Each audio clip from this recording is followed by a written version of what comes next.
यीशु मसीह के नाम, प्रभु यीशु मसीह के नाम।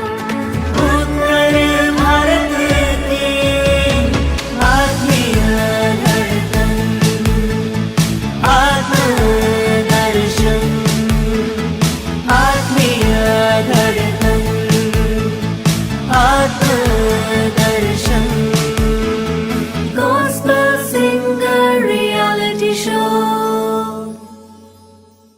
उत्तर भारत की आत्मीय धड़कन आत्मदर्शन। आत्मदर्शन टीवी लेकर आए हैं आप सबके लिए एक बेहद नया शो, सुरों का संग्राम, गॉस्पेल सिंगर रियलिटी शो। उत्तर भारत की आत्मीय धड़कन आत्मदर्शन, को powered by federal bank. Gospel Singer Reality Show। अब कार्यक्रम को आगे बढ़ाने के लिए मैं स्टेज पर बुलाना चाहूंगी आत्मदर्शन के डायरेक्टर फादर आनंद को। जोरदार तालियों से स्वागत कीजिए।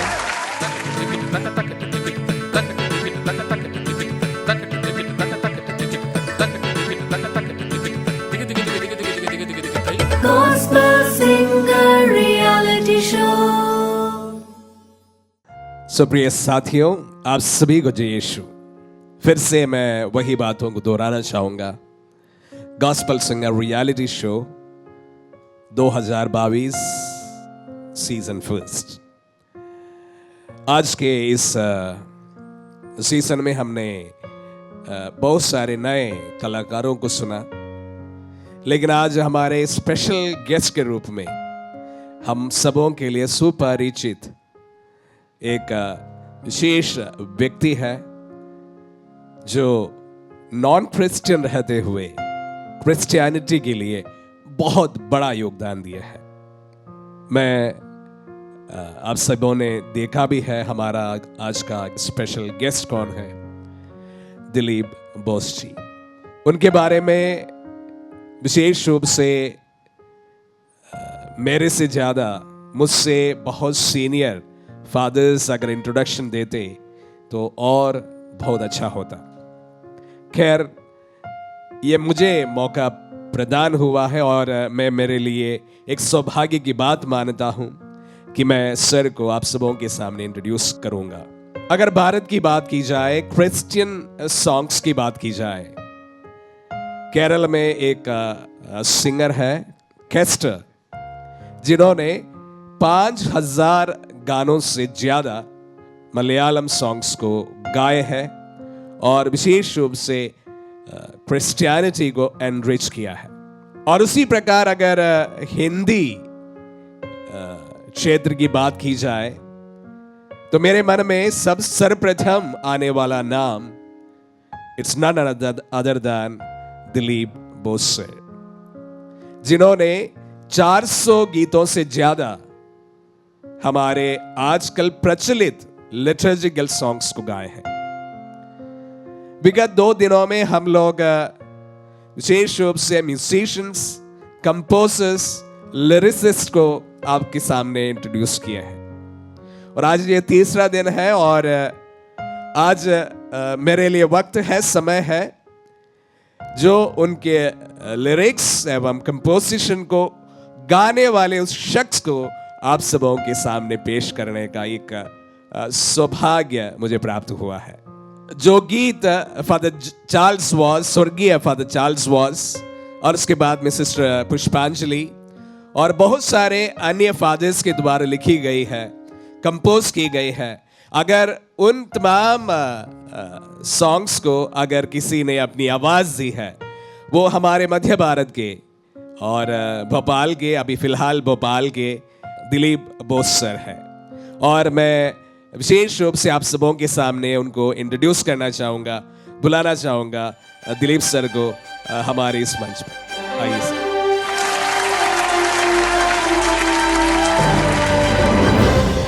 Thank you.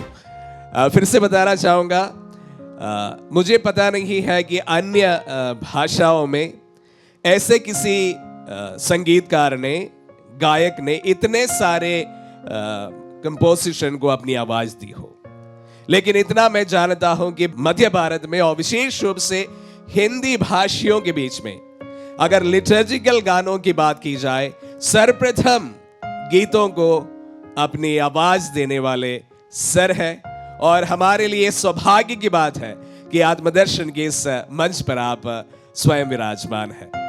Thank you so much sir. और मैं कुछ सवाल आपसे पूछना चाहूंगा सर।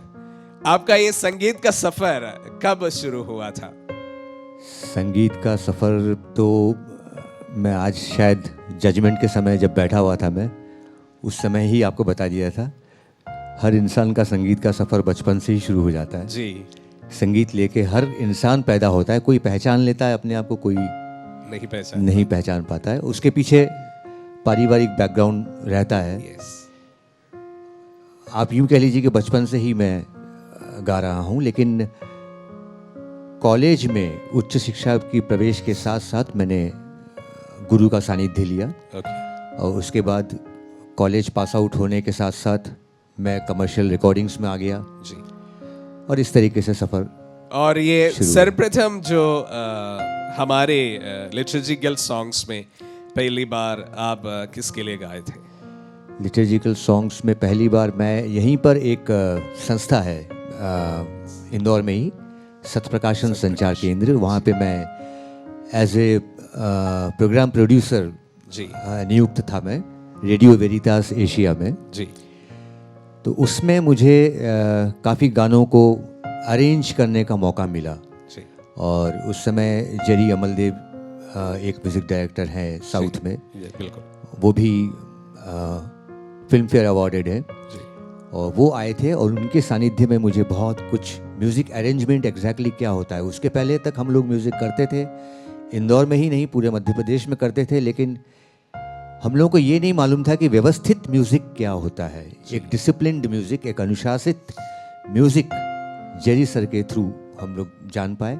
और ये मेरा ख्याल है 84-85 की बात है, तब ये पहला वो हुआ, मेरे पास नॉलेज आया और उसके बाद मैंने यहाँ पे म्यूज़िक अरेंजमेंट शुरू किया जी। तो ये मेरा सौभाग्य था कि I was the first person, मैं पहला इंसान था जो यहाँ पे म्यूज़िक अरेंजमेंट शुरू किया। उस समय हम लोग जबलपुर से भी लोग आते थे, ग्वालियर से भी आते थे, एमपी के लगभग सभी क्षेत्रों से, क्योंकि कमर्शियल स्टूडियो बोले तो सिर्फ एक ही सत्प्रकाशन था और वो रेडियो प्रोग्राम्स के माध्यम से हम लोग उसको प्रेजेंट भी करते थे जी। तो एक रास्ता मिलता था। तो सर्वप्रथम एल्बम कौन सा, कुछ याद होगा तो?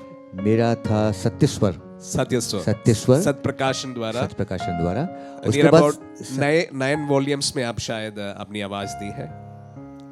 नहीं, मैंने वॉल्यूम सत्यस्वर से ही दिया था। सत्यस्वर के 9 या 10 वॉल्यूम्स थे जी। उनमें ही मेरी आवाज़ भी थी, उनमें बल्कि मेरी आवाज़ ही थी, अरेंजमेंट मेरा उसमें विशेष नहीं था, 1-2 में अरेंजमेंट था, बाकी सब जेरी सर ने ही किया था। तो उनको देख के फिर उसके बाद मैंने टेक ओवर किया। मेरा जो निजी एल्बम निकला था वो था स्पर्श। और स्पर्श, आपको आश्चर्य होगा कि वो मसीही गीतों का एल्बम नहीं है, वो है हिंदुस्तान के छायावादी कवि जो हुए हैं। आज भी स्कूलों में छायावादी कवि पढ़ाए जाते हैं। छायावादी कवि जो हैं उनका संकलन था और वो सत्प्रकाशन ने, एक मसीही संस्था ने उसको प्रमोट किया था जी। उनके द्वारा वो जारी हुआ था। वो मेरा सौभाग्य था और वो मेरा ही नहीं, पूरे प्रदेश में जितने सिंगर्स जिन लोगों ने उसमें गाया है उनके लिए भी बहुत सौभाग्य था। ये फादर, उस समय फादर क्लारेंस के द्वारा डायरेक्टर थे। या उनको भी याद करना जरूरी है, क्योंकि आजकल के जमाने में लोग नहीं जानते हैं कौन है जो गीतें हम लोग जो गाते हैं, उसके पीछे कौन है, किसका हाथ है, किसकी आवाज है, किसका कंपोजिशन है, ये सारी चीजें। बल्कि ये कहूँगा कि फादर क्लारेंस श्रम्बिकल, उनका जो ये प्रयास था, उनकी जो ये पहल थी, इसको फॉलो करके ऑल इंडिया रेडियो इंदौर ने सेम प्रोग्राम शुरू किया था। छायावादी गीतों का, अदरवाइज गीतों का कार्यक्रम तो ऑल इंडिया रेडियो में चलता ही है। मैं एज ए कैजुअल सिंगर वहाँ पे 15 साल गाया हूँ, लेकिन छायावादी गीतों को लेकर ही उन लोगों ने एक सीरीज शुरू किया था, जो उनका करीब 3 महीने तक एक ही सीरीज चला और उसमें कई सिंगर्स ने गाया। ठीक जो हम लोगों ने एल्बम में कलेक्शन किया, उसी तर्ज पे कॉन्सेप्ट वही था जी। बिल्कुल। तो इस प्रकार हालांकि कला के क्षेत्र में साउथ की बात की जाए, मतलब जो चर्च का कॉन्ट्रीब्यूशंस बहुत ज़्यादा है, यहाँ पर बहुत कम है, पर फिर भी है। ये इंदौर में से ही सर्वप्रथम प्रेस चालू हुआ था, सत्प्रचार प्रेस, जहाँ पर बाइबल और अन्य मैगजीन्स को छापा जाता था।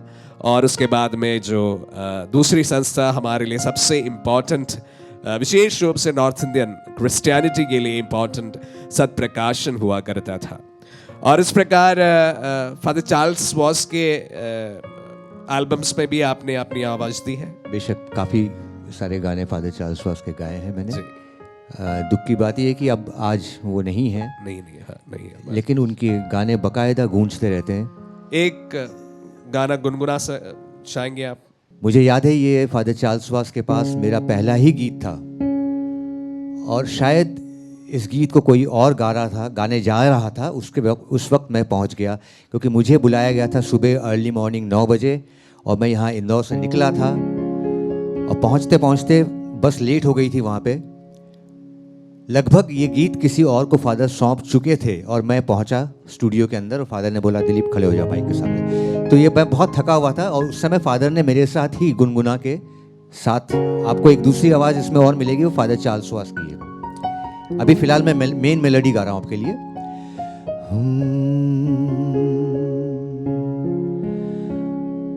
मुझे न चाह कोई, सदा तुझे चाहा, न मैं कहीं भटकूं, तू मेरा चरवाहा। मुझे न चाह कोई, सदा तुझे चाहा, न मैं कहीं भटकूं, तू मेरा चरवाहा। जहाँ बहे मीठा जल, वहाँ मुझे लिए चलो, जहाँ बहे मीठा जल, प्रभु मुझे लिए चलो। मुझे न चाह कोई, सदा तुझे चाहा, न मैं कहीं भटकूं, तू मेरा चरवाहा। Thank you so much. उसके बाद में शायद ये सिलसिला सिस्टर पुष्पांजलि के साथ काफ़ी समय तक। पुष्पांजलि के साथ भी मेरे सिस्टर के जो शुरू के तीनों एल्बम थे, शायद मंगल मेखला, वो मेरे ही साथ तैयार हुए थे पूरे। उनका लिरिक्स का स्कैनिंग, उनके म्यूज़िक अरेंजमेंट में भी काफ़ी कुछ दखल मेरा था, क्योंकि अरेंजमेंट किया था धीरज भाई ने जी। वो भी अब इस दुनिया में नहीं है। लेकिन सिस्टर की बातों को एज ए माध्यम उनको समझाना, वो सब मैंने ही किया, और कुछ गाने सिस्टर के उसमें भी गाए हैं मैंने।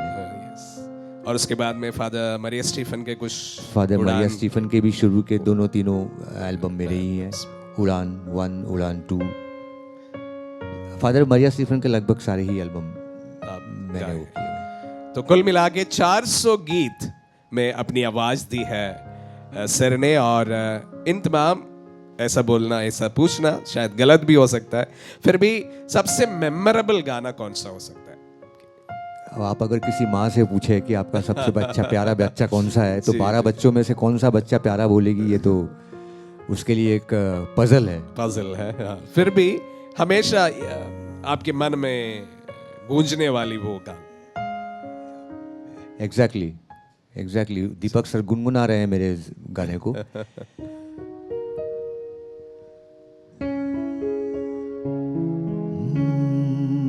ये फादर मरिया स्टीफन का गाना है, गीत है, और इसे भी मैंने ही गाया है। उनकी एक आदत है, वो जब कंपोज करते हैं और जब मुझको सिखाते हैं, मुझे क्या किसी भी सिंगर को जब सिखाते हैं, तो आप अभी शायद कल मेरे ख्याल से परफॉर्मेंस में आएंगे वो, तो आप लोग उनसे सुनिएगा। वो जब गाते हैं तो ऐसा लगता है कि वो गुनगुना रहे हैं, विस्पर कर रहे हैं, फुसफुसाहट के साथ। ऐसे ही मुझे उन्होंने कान में गा के सुना के, तो गीत का अंदाज वही है जो मैं आपको सुनाऊंगा।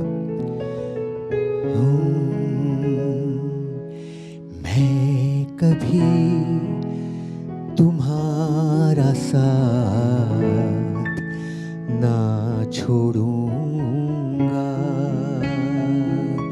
मैं कभी तुम्हारा साथ ना छोड़ूंगा, दुनिया के अंतिम क्षणों तक साथ रहूंगा, आंधी हो चाहे तूफान हो संग चलूंगा, मैं कभी तुम्हारा साथ ना छोड़ूंगा। ब्यूटीफुल। आप चर्च के साथ में कितने साल काम किए हैं?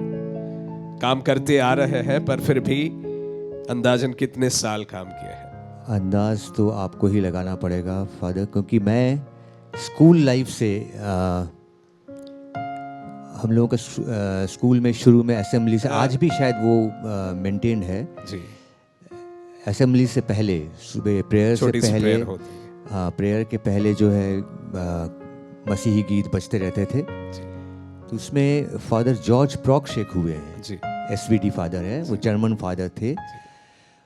उन्होंने इंडियन कल्चर को जितना अच्छे से स्टडी किया और उनके जो गीत बने हैं वो हम लोगों को बहुत अट्रैक्ट करते थे। वो गा गा के हम लोग ऑलमोस्ट इन्वॉल्व हो गए थे मसीही गीतों में। उसके बाद वही मैं आपसे जो बताया, कॉलेज लाइफ के बाद से इंदौर में आप इंदौरी है कि? आप मुझे इंदौरी ही माने ज़्यादा बेहतर है, क्योंकि उसके बाद कहीं टिका नहीं हूँ मैं। हालांकि अभी भोपाल में है, पर फिर भी हम इंदौरी के हैं। इंदौर जब जब बुलाता है मैं आता हूँ। आपने इतनी बार मुझे बुलाया है, मैंने कभी आपको अवहेलना नहीं की है, बिल्कुल हर बार आया हूँ मैं। और इंदौर मेरे लिए, इंदौर का पानी मुझको अट्रैक्ट करता है। Thank you. So sir is going to sing a song for us. उससे ज्यादा देखिए, इतने सालों के एक प्रकार का एसोसिएशन, वो भी ही does not share our faith, पर हमारे विश्वास के मूल तथ्यों को वो जानते हैं। बाइबल वर्सेस को बहुत सुंदर तरीके से हमारे बीच में बताते हैं और उस पर अपना जीवन को रखते हैं। और ऐसा कोई दूसरा नहीं है जिन्होंने 400 गीत हमारे लिए तैयार किया हो या अपने 400 गीतों में अपनी आवाज दी हो। और सब गाने हम एक तरह से बता सकते हैं, everything has been a huge success and a huge hit. Thank you so much for contributing so much to the church in India and very specially church in North India. Hindi कलीसिया के लिए विशेष रूप से आपका योगदान जो है उसका हम कभी भी तुलना नहीं कर पाएंगे। Thank you so much for your availability. It's my pleasure, Father. Yeah. Praise the Lord, praise the Lord. Thank you, praise the Lord for your availability and कभी आपने ऐसा नहीं लगा है कि मुझे कहीं आपने ऐसा बोला हो कि मुझसे नहीं बनेगा। हर 400 गीत और 200 गीत आप अरेंज भी किए हैं, तो कम से कम 600 गीतों में अपना योगदान रहा है। ये बहुत ही बड़ा योगदान है और कलीसिया के लिए बहुत ही एक बड़ा वरदान है।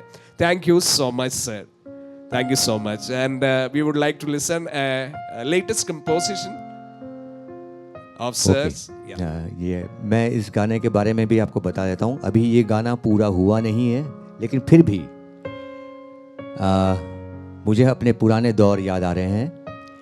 आपको बता दूँ, यहाँ आज आने के साथ साथ मुझे मालूम चला मेरे बहुत पुराने मित्र यहाँ पर इस इवेंट में, इस कार्यक्रम में एज ए मेंटर हैं। तो मैं आपको बता दूँ कि मध्य प्रदेश में हम लोगों ने जितने भी मसीही गीत बनाए हैं, जिनकी रचनाएं की है, जितने भी फादर्स, सिस्टर्स, ब्रदर्स जिन लोगों ने मसीही गीतों की रचना की है और यहाँ पे रिकॉर्ड हुए हैं, उन सब में अपने तकनीकी जादू से जान डालने वाले एक शख्स हैं जो आज हमारे बीच में है। तो मैं तो ये कहूँगा कि वो यहाँ के इवेंट के मेंटर है, लेकिन हर जितने सिंगर्स हैं उनके भी मेंटर हैं। बिल्कुल सही है। हम मैं उनको उनको बुलाना आज यहाँ पे चाहेंगे। अभी बुलाना चाहूँगा। जी आइए। फादर पीटर जमरा। हाँ पीटर सर प्लीज आइए।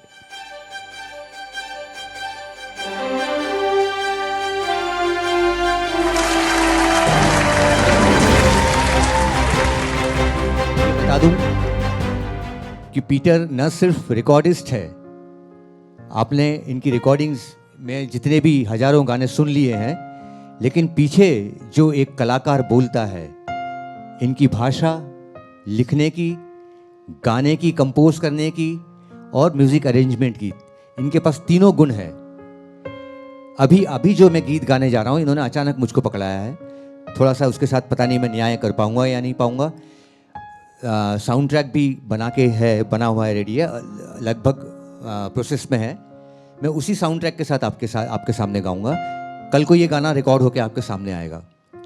तो मेरा ख्याल है इससे अच्छा ये वक्त इसके लिए सौभाग्य मेरा नहीं है कि मैं इस समय इस गीत को पेश करूं, ताकि आप लोग कल जब सुनेंगे तो आपको याद आ जाएगा कि ये गीत मैंने गाया है। तो आप है पीटर जमरा। इनके बहुत सारे रिकॉर्ड्स ऑलरेडी निकल चुके हैं।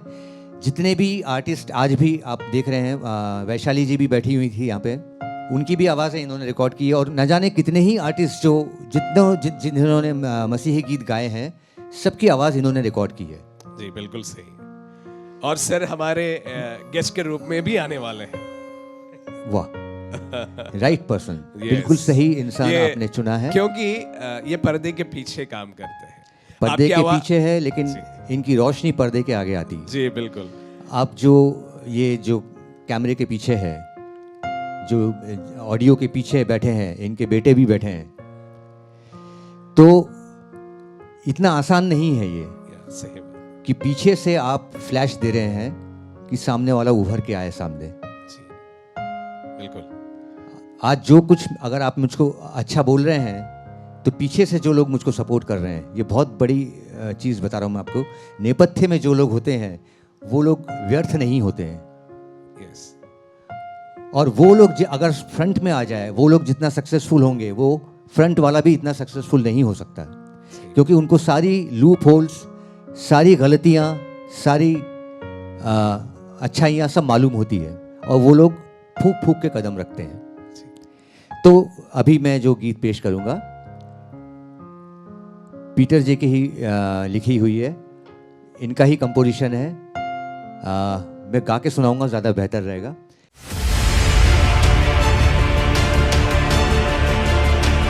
मेरा घर सब राष्ट्रों का प्रार्थना गृह कहलाएगा। आपके आत्मदर्शन में बनने लगा है नित्य आराधना सदन, अ chapel for perpetual अडोरेशंस।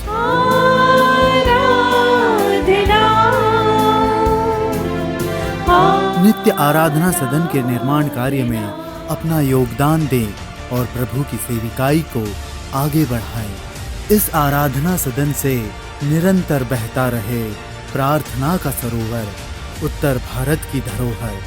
Send your donations and offerings to Atmadarshan foundation. साथ दें, संग रहें, उत्तर भारत की आत्मीय धड़कन आत्मदर्शन। Gospel Singer Reality Show.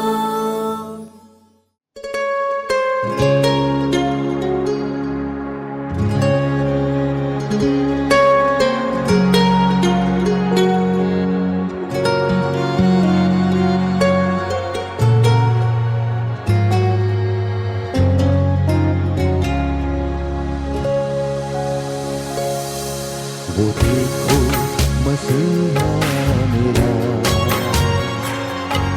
कहाँ जा रहा है। वो देखो मसीहा मेरा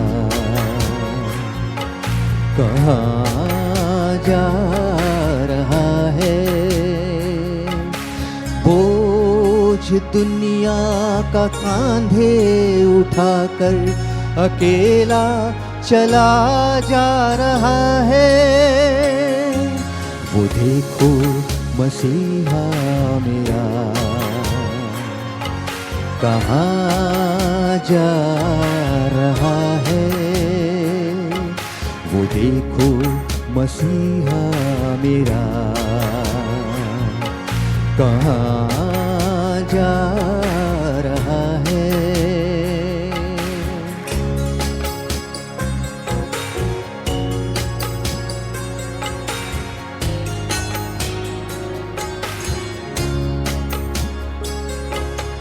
अपनी बुलाहट को दिल में सजाकर बाहें फैला रहा है। अपनी बुलाहट को दिल में सजाकर बाहें फैला रहा है।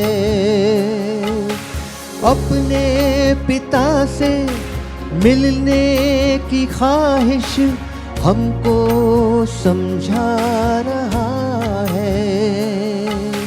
प्यार अमर है इस दुनिया में, पैगाम सुनाता चला है।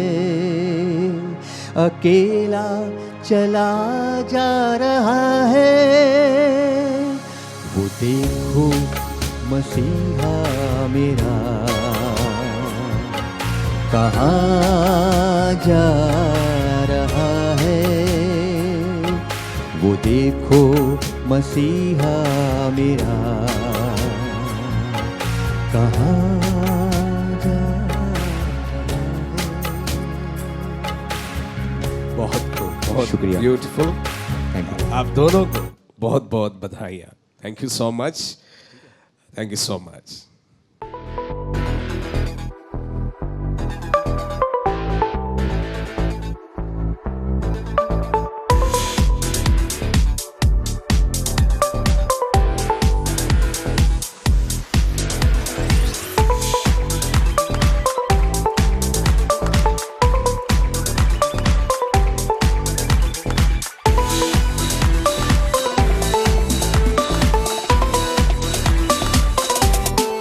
Gospel Singer Reality Show. तो अभी समय हो गया है कि हमें दिलीप सर को इस मंच की ओर से और आत्मदर्शन परिवार की ओर से उनके इस महान कॉन्ट्रीब्यूशंस के लिए उन्हें सम्मानित करें। मैं चर्च की ओर से तो नहीं कर सकता, लेकिन मेरी इच्छा जरूर है कि नॉर्थ इंडियन कलीसिया की ओर से आपको इस छोटा सा जो हमारा सम्मान है दिया जाए। इसलिए मैं विशेष रूप से आज पुरोहित के ड्रेस में यहाँ पर उपस्थित हूँ। और जितना आपने कंट्रीब्यूशन नॉर्थ इंडियन लिटरेचर के लिए दिया है, हम आपसे शुक्रगुजार हैं। हमेशा हम लोग आभारी रहेंगे। प्रभु आपको आशीषित करे, अनुग्रहित करे, ये हमारी प्रार्थना है। And thank you so much for all the contribution that you have done to the North Indian Church, and very specially to the Hindi speaking Church of India. Thank you so much.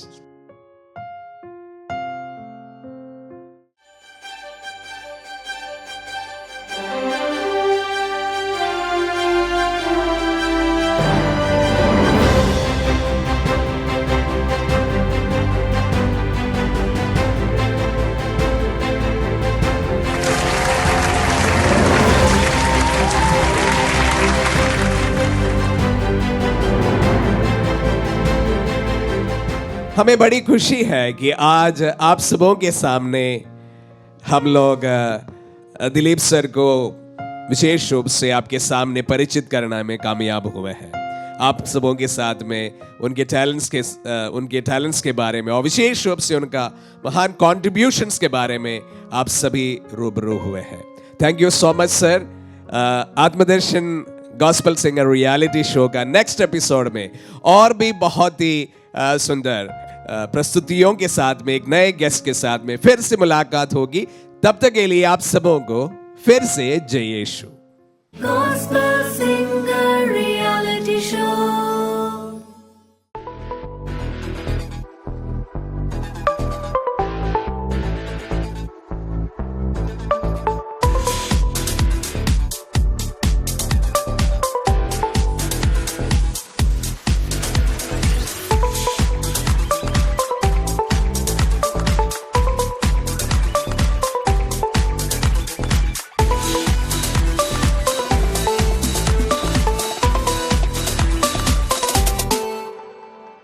Thank you for being the reason for a million smiles.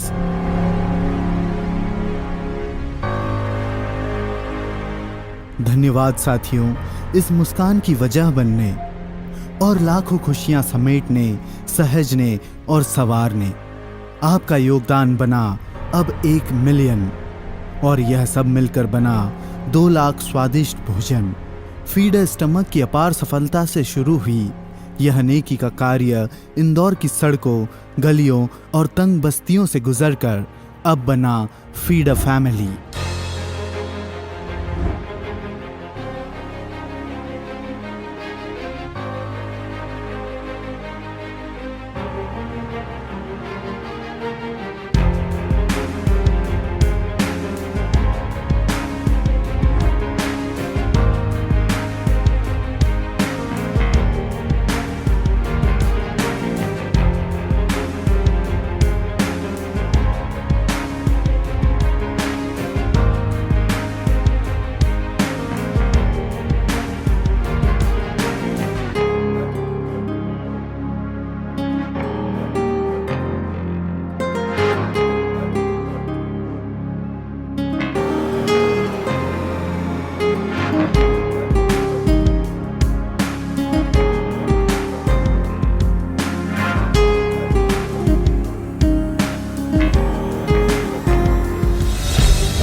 समाज के निसहाय एवं निरालंबों तक मदद पहुंचाना ही हमारा लक्ष्य है।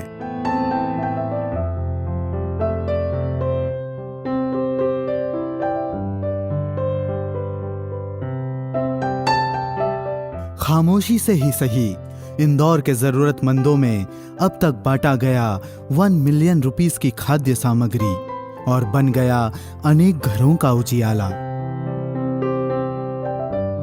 इस भले कार्य में आपके योगदान के लिए दिले शुक्रिया।